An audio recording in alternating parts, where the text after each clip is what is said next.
Shalom, and I'm here today with the Israelite sister, and she's going to share her testimony about a family member in the South, I'll just leave it at that, in the South, where, was it your great-grandmother? Great aunt. Your great aunt, a black woman, killed dead a reptilian. Now some may be in disbelief of the whole reptilian agenda. Some people may not believe it. Some people think it's a myth, and while others think it's real. But here we have from our own community an Israelite sister, not somebody from the Gentile nation or outsider, but somebody within the community. And as Israelites, we wouldn't make up stories to one another about something like this.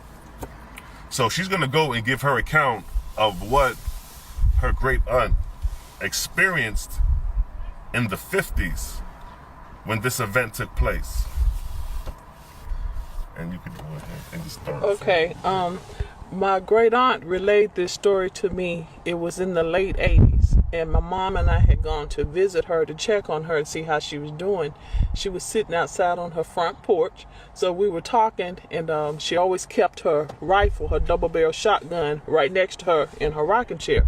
My mother was joking with her about the gun, and she said, yeah, I always keep my gun with me because something happened way back a long time ago. And she said, I'm gonna tell y'all this story. And she said, it's God, as she called him, is my witness. I swear for God, I'm not lying.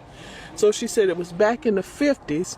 She said one night, she and her husband was in the house, and he was asleep because they were farmers.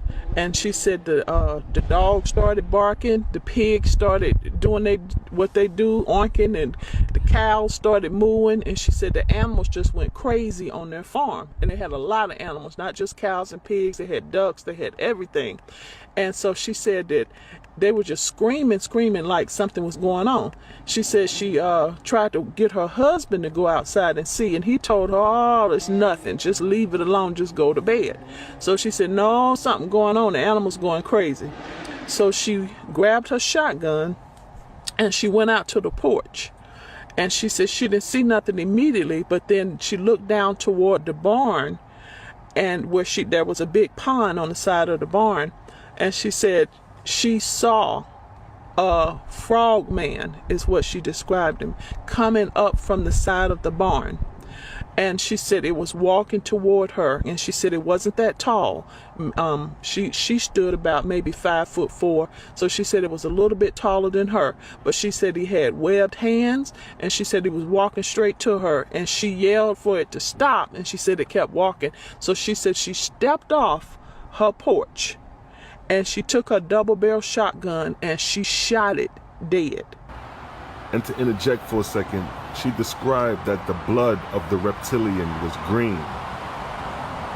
So then her husband heard the shotgun go off. He came outside. Now they were elderly at this point, because in the 80s when she was relaying this story, I think she was in her 80s at that point, but so it was early 50s. So she was already in her 50s because they was raising their grandchildren.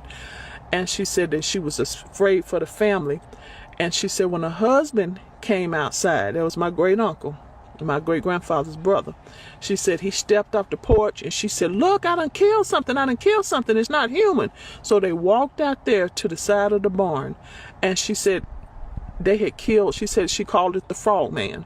But I know it to be a reptilian. And at that point, when she was relating that story to me, I had never heard anything like that before.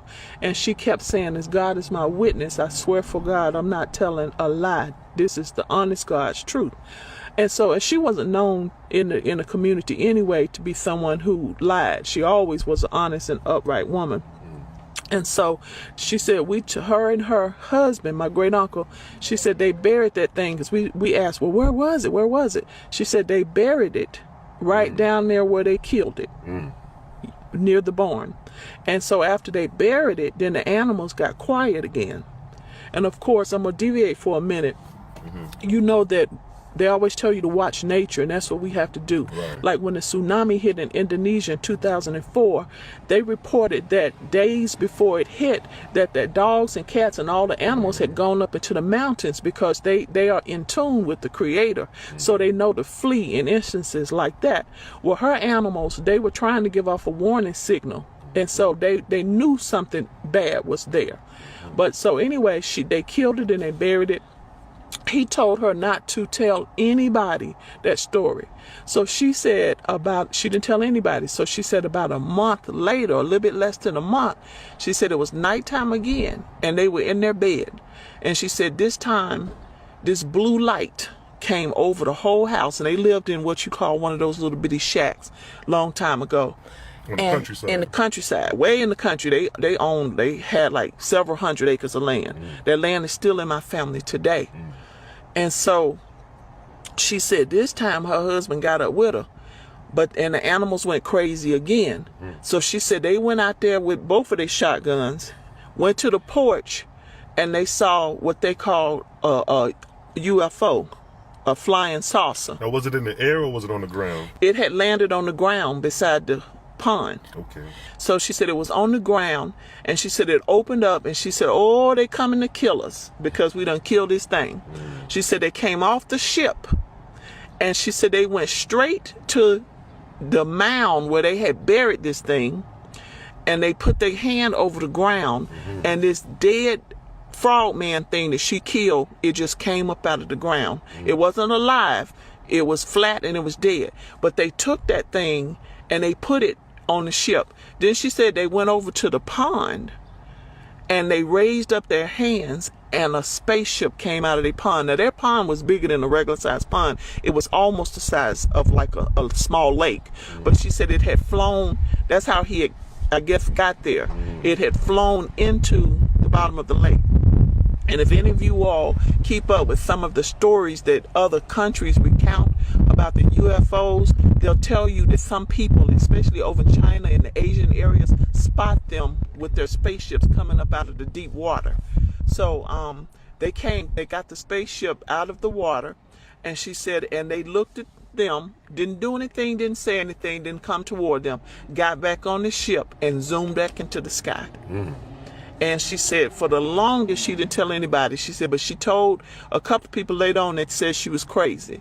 So she was just telling my mom and I that to let us know that that's why she always kept her double-barrel shotgun right next to her. Even she said, when I go to the chicken coop, anywhere, I always, because I don't know if they ever going to come back. And that's what she said. Thank you for that. So here you having it.